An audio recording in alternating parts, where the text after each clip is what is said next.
Supreme Court travel ban win. Democrats and civil rights groups are outraged and promising to fight the ruling.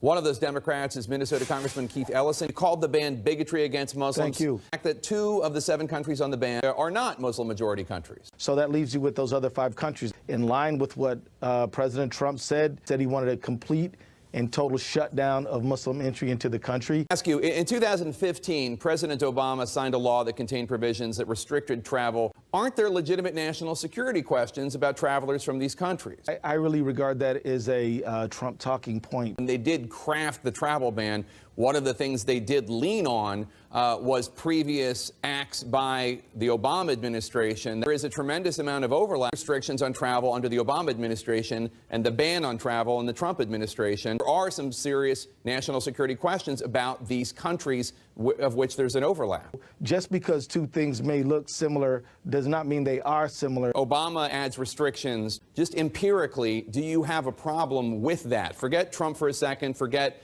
what he said. Jake, that's not what this is all about. You've been decrying President Trump's bigotry. You used to follow somebody who continually expressed sexist, anti-LGBTQ, and anti-Semitic bigotry, Louis Farrakhan. But I would disagree with that. I would disagree with that, sir. But what are you disagreeing with? Well, you're decrying bigotry, and Louis Farrakhan is a pretty clear bigot. If you're going to say, well, one time you sort of said something, or somebody said you said something, and then so nobody you were a follower of Farrakhan. You were a follower of Farrakhan. Jake, anyone who raises concerns about bigotry then is put in a position to have to defend themselves, then we never get to talk about bigotry. And I hope that's not what your purpose is, Jake. You've stood for an equal society. You didn't let me ask my question. The Washington Post fact checker in March gave you 4 Pinocchios for your claim that you have no relationship with him. It's wrong. About how you only... That's not true. The Washington Post fact checker did give you 4 Pinocchios, Jake, about that. That's just true. Jake, you want me to have to justify myself based on facts that were not true and were always political. We can't have a conversation about bigotry because you're going to say, well, what about you? Did you ever... Farrakhan said in 2016 you met with him in his hotel suite in Washington, D.C. That did not happen. That's very clear. That is untrue. I have denied this because it's not true. But here I am on your show having to talk about this.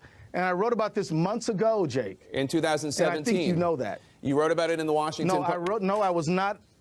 I was not in any such meeting with that individual. He says that you and Congressman Carson met with him in the suite. I certainly believe you more than I believe Louis Farrakhan. Okay. The question, you were talking quite a bit about the bigotry, in your view, of President Trump. I thought it was worth asking about somebody, a bigot, with whom you used to associate.